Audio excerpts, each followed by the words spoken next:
प्रिय श्रोता, बुद्ध ने हजारों उपदेश दिए, लेकिन उनका सबसे गहरा उपदेश मौन था।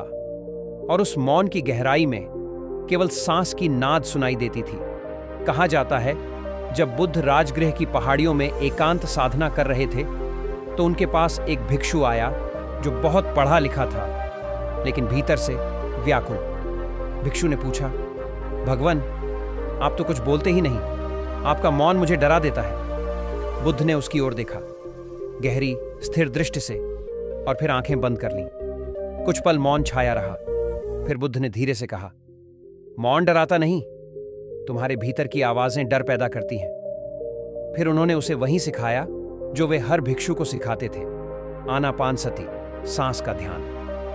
बुद्ध बोले, जब तुम बाहर की ध्वनियों से पीछे हटकर सांस की आवाज सुनोगे तो मौन का अर्थ समझ पाओगे।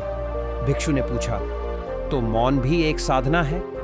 बुद्ध बोले, मौन तब शुरू होता है जब तुम अपनी सांसों को सुनना शुरू करते हो। हर सांस के पीछे मौन है, हर मौन में शांति है, और हर शांति में स्वयं बुद्ध हैं। फिर उन्होंने अपनी दृष्टि नीचे कर ली और भिक्षु को कोई उत्तर नहीं दिया, बस एक गहरी सांस ली। उस एक सांस में भिक्षु को मिल गया संपूर्ण उत्तर। उसे लगा जैसे बुद्ध ने कुछ नहीं कहा, फिर भी सब कुछ कह दिया।